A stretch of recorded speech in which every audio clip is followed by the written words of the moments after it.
Sot gatova një supë shumë të shijshme me pak përbërës, por përbërësi kryesor ishte kungulli portokalli, kungulli i stinës. Në pak vaj ulliri, kam kavardisur një kokër qep, një kokër patate, 3 thelpinj hudhër, 2 karrota, 3 speca të kuq dhe kungullin. Mendoj se i thash të gjitha, shpresoj mos ke marruar ndonjë. I kam kavardisur perime thjesht 2-3 minuta, personi që më ka regjistruar videon e ka qarë, por çan si ka kjo. Pasi kam kavardisur pak minuta, i kam shtuar ujë derisa perimet janë mbuluar të gjitha dhe thjesht i kam lënë që të zihen.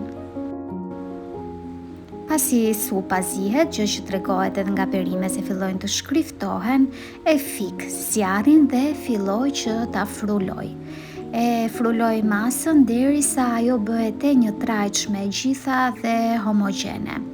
Më pas këtë masë e rregulloj me krip dhe i shtoj pana kuzhine. Unë i kam shtuar gjysmën e panës, por ju mund t'i shtoni edhe të gjitha në varësi të dëshirës suaj. Mëti e vendos sërish në zjarr në mënyrë që edhe kripat të tretet dhe supa të marrë shijen e tërë. Del fantastike edhe në shije edhe në pamje. Kur e kam fikur, kam filluar, kam thekur pak bukë në një tigan me vaj ulliri dhe krip, për t'ja hedhur supës lart kur e servirin dhe shikoni pak të mrekulli. I kam hedhur gjithashtu fara kungulli, pak spec të kuq dhe piper. Ju bëf të mirë nëse e provoni.